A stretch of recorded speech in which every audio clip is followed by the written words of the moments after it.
Hello and welcome dear students to your online studies. So हमें सबको पता है कि कोरोना चल रहा है, लॉकडाउन चल रहा है, तो ऐसे में स्कूल आना तो बिल्कुल भी नहीं समझ में आएगा। तो कोरोना से बचने के लिए और आपकी पढ़ाई को साथ में आगे रखने के लिए हम सब ने आपके लिए ऑनलाइन स्टडीज़ चालू करी है, ताकि हम कोरोना से भी बचे रहें और आपकी पढ़ाई में भी कोई नुकसान नहीं हो। क्योंकि अभी कोरोना का पता नहीं कब तक सही हो, तो ऐसे पढ़ाई नहीं करेंगे तो फिर तो हम औरों से पीछे रह जाएंगे। तो let's start with our studies. So class 9, today we are starting our chapter 2 that is called polynomials. तो स्टार्ट करते हैं। हमने जैसे कि पहले क्लासों में बहुत सारे एल्जेब्रिक एक्सप्रेशंस पढ़े हुए हैं।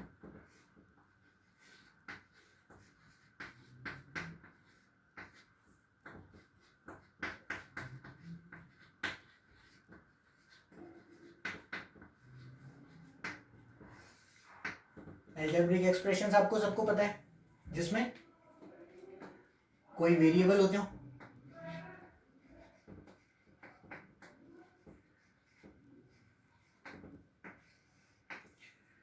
एल्जेब्रिक एक्सप्रेशंस के बारे में हमने कुछ टर्मिनोलॉजीज पढ़ी हुई है और उन टर्मिनोलॉजीज में मेनली है अपनी आइडेंटिटीज। ये सब पहले की क्लासेस में पढ़ा हुआ है, कोई नई चीज नहीं है। तो कुछ आइडेंटिटीज लिख रहा हूं जो पहले से आप लोग उससे फेमिलियर हो। ओके, इतना कोई स्ट्रेस लेने की जरूरत नहीं है। पहली आइडेंटिटी है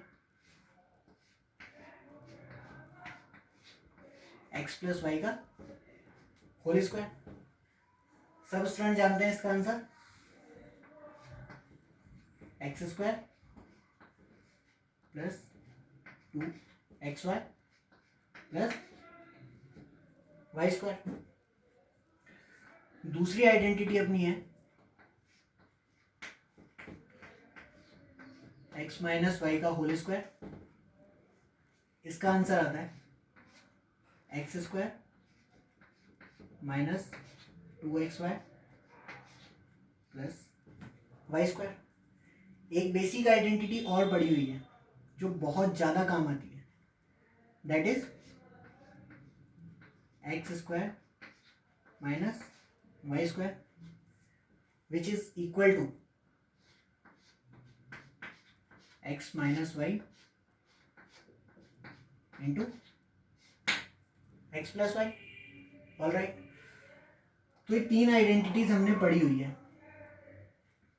तो आप लोग बोलोगे सर ये सब तो हमने पढ़ा हुआ है, ये क्यों बता रहे हो वापस? तो आज हम नया टॉपिक स्टार्ट कर रहे हैं, दैट इज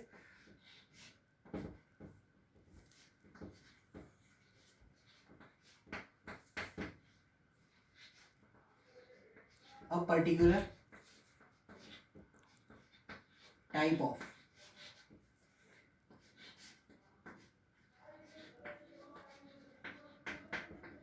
एल्जेब्रिक एक्सप्रेशन। मतलब आज जो हम पढ़ने वाले हैं वो एक तरीके का एल्जेब्रिक एक्सप्रेशन ही है, लेकिन एक पर्टिकुलर टाइप है उसका। एक पर्टिकुलर टाइप का एल्जेब्रिक एक्सप्रेशन है विच इज कॉल्ड पॉलिनोमियल्स।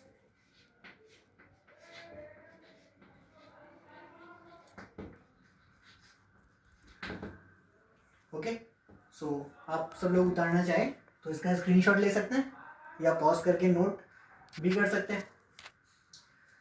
तो आगे बढ़ते हैं।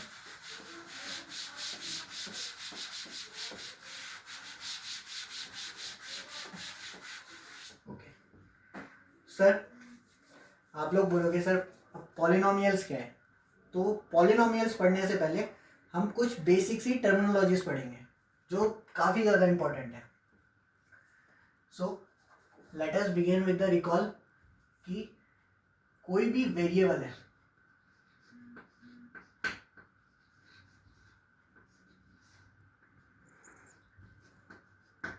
किसी भी वेरिएबल को लिखने के लिए हम एक सिंबल यूज करते हैं।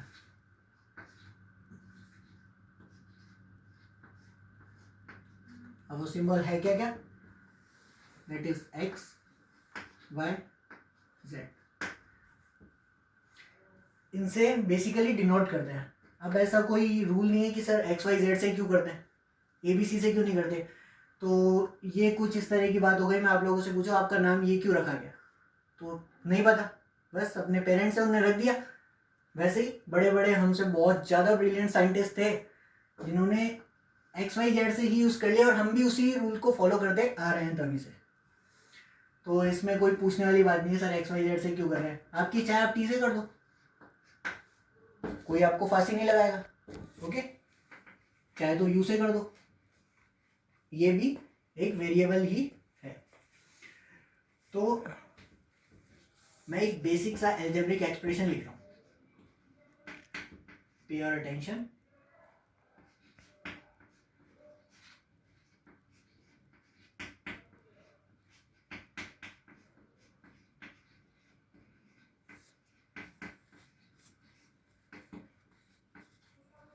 बेसिक एल्जेब्रिक एक्सप्रेशन लिख रहा हूं, कुछ 2-3, ऐसा ज्यादा कोई टफ नहीं है।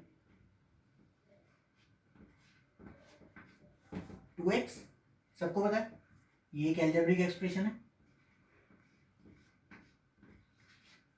-x/2 ये भी एक एल्जेब्रिक एक्सप्रेशन है।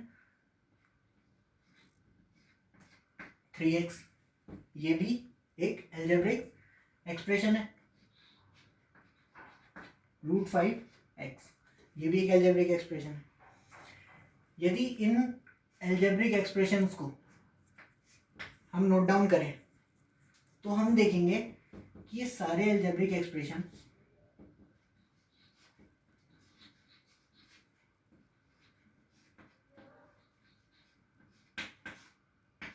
एक कांस्टेंट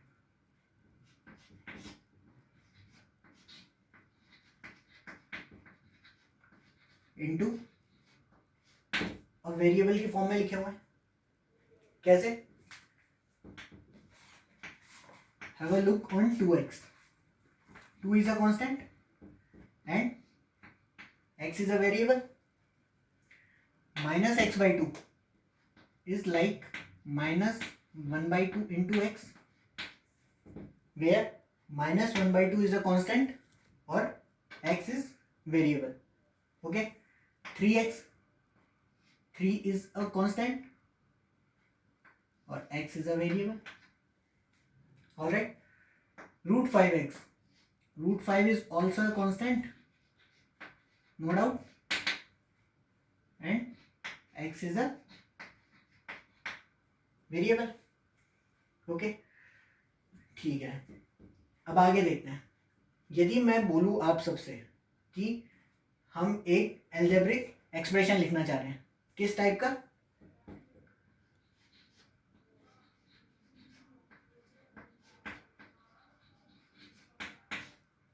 एक कांस्टेंट इनटू वेरिएबल टाइप का।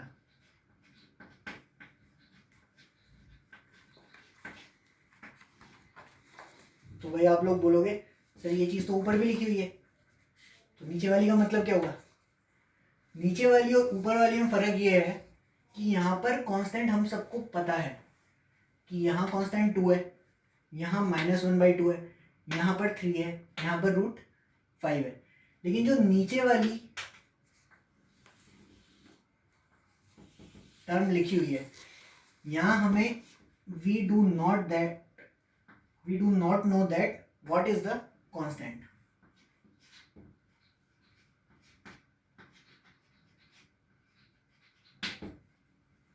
ओके, अब इसे कैसे लिखेंगे? तो जैसे हमारे बड़े बड़े साइंटिस्ट पूर्वज, उन्होंने वेरिएबल के लिए कुछ सिंबल निकाले थे, XYZTU, वैसे ही उन्होंने हमारे लिए और इजी कर दिया। उन्होंने कांस्टेंट को कुछ इजी टर्म्स में एक सिंबल के रूप में लिख दिया, that is small a alphabetical words, small b small c। अब फिर से वही क्वेश्चन, सर ये क्यों लिखा? कोई बात नहीं, डी लिख दो, कोई फांसी नहीं लगाएगा। ई लिख दो तो भी कोई फांसी नहीं लगाएगा। ओके, तो ये सब आ गया। अब आगे यदि देखें तो कांस्टेंट और वेरिएबल में फर्क क्या है देखते हैं।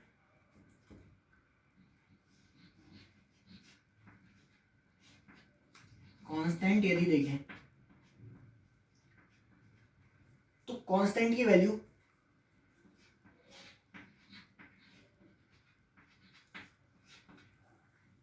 doesn't change in a problem.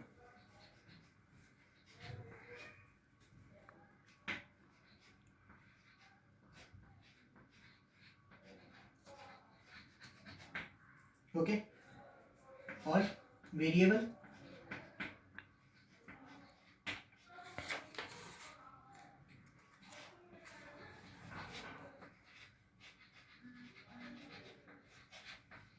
can change in a problem. Screenshot ले लीजिए इसका डन से। ओके सर, सर आपने लिख तो दिया कि कांस्टेंट और वेरिएबल डेफिनेशन में है क्या क्या, पर कुछ फील नहीं आ रहा। ठीक है भाई, फील बहुत ज़्यादा ज़रूरी है आजकल, सही बात है। तो फील लेते हैं, एग्जाम्पल के थ्रू समझते हैं। Let's have a example. Let us assume, what is this? Everybody knows it's a square.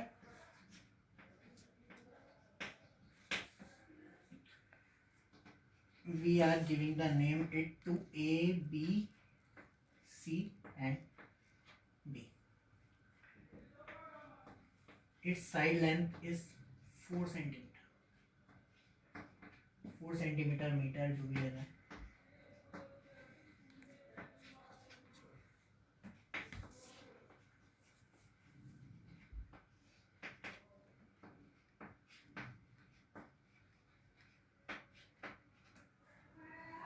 Okay,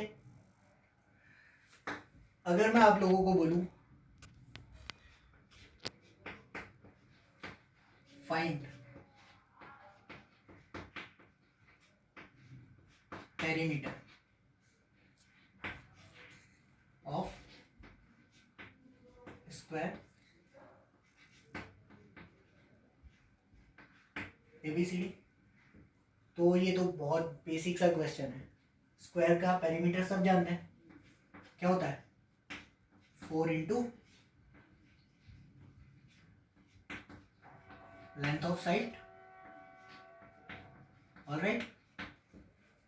और लेंथ ऑफ साइड कितनी दी हुई है? 4 centimetre. So 4 into 4 centimetre is equal to 16। ये तो आ गया सर। इससे ये बात कैसे समझ में आई? अब समझ में आएगी। Let us assume one more square,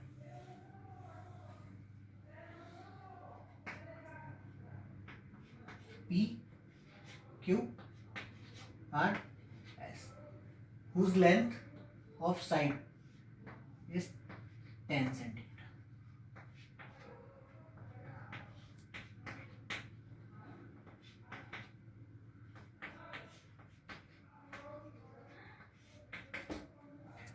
Now perimeter of square P Q R S, that is equal to 4 into length of side, that is 10, and answer is 40. Okay, तो ऊपर वाले स्क्वायर और नीचे वाले स्क्वायर में हमने सिर्फ एक ही चीज चेंज करी है, वो क्या है? Length of side. सही बात है। तो क्या यदि जनरली सोचें तो there is a square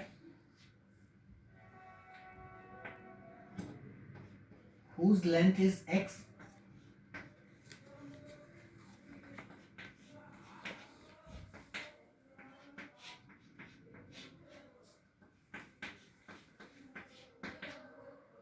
okay.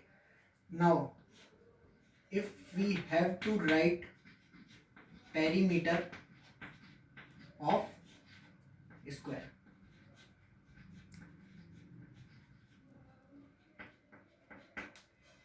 How will we write it?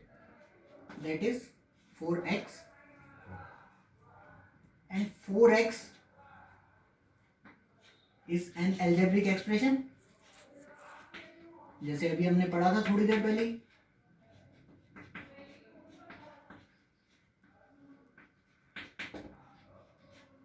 जो किस फॉर्म में लिखा हुआ है? 4 इज अ कांस्टेंट और x इज अ वेरिएबल. तो 3 एग्जाम्पल देखें.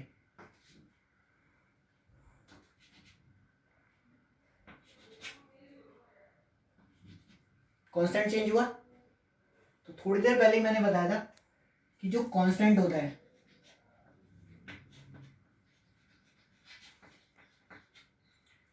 वो doesn't change in a problem.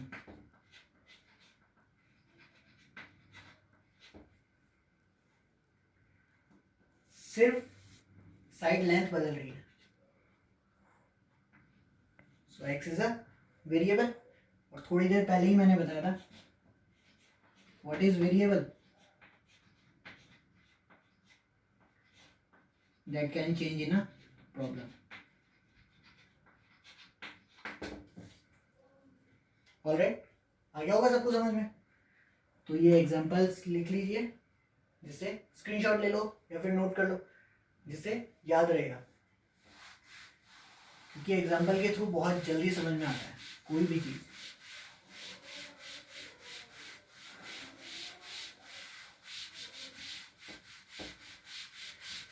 तो सर अब तक इतनी बड़ी रामायण देख ली.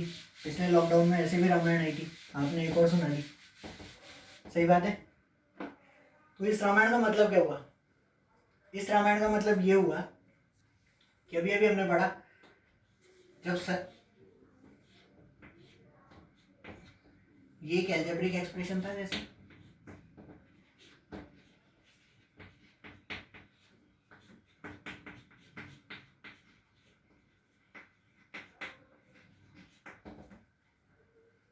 Okay. Let us assume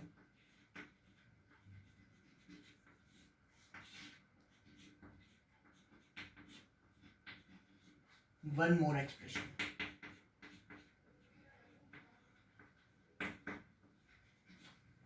No. Some more expression. 3-4 example और देखते हैं क्या दिखता है. First is X square plus 3x plus 2. ये एक अलजेब्रिक एक्सप्रेशन है.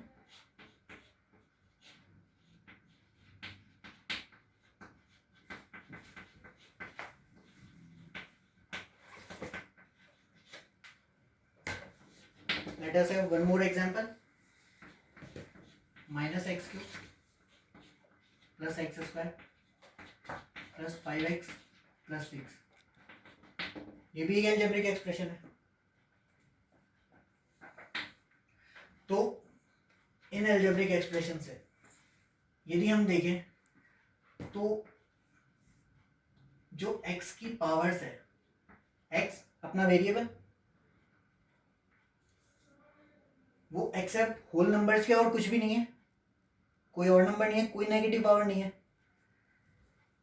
सो यहां से एक कंक्लूजन निकाल रहा हूं.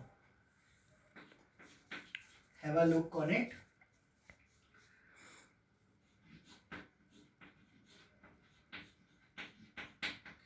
algebraic expression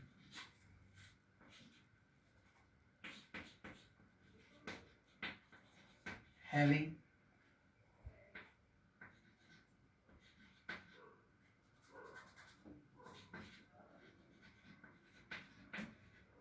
powers of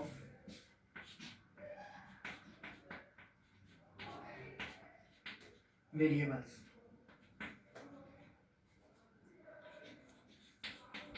only whole numbers.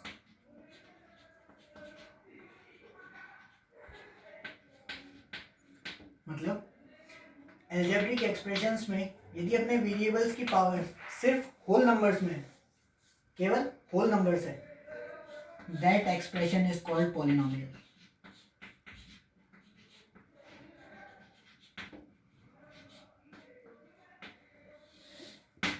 Okay students, तो आज के लिए बस इतना ही। पॉलिनोमियल्स के बारे में आगे क्या क्या पढ़ना है, फैक्टर थ्योरम, रिमाइंडर थ्योरम, जो भी है हम सब अगले लेक्चर में पढ़ेंगे। Okay, thanks.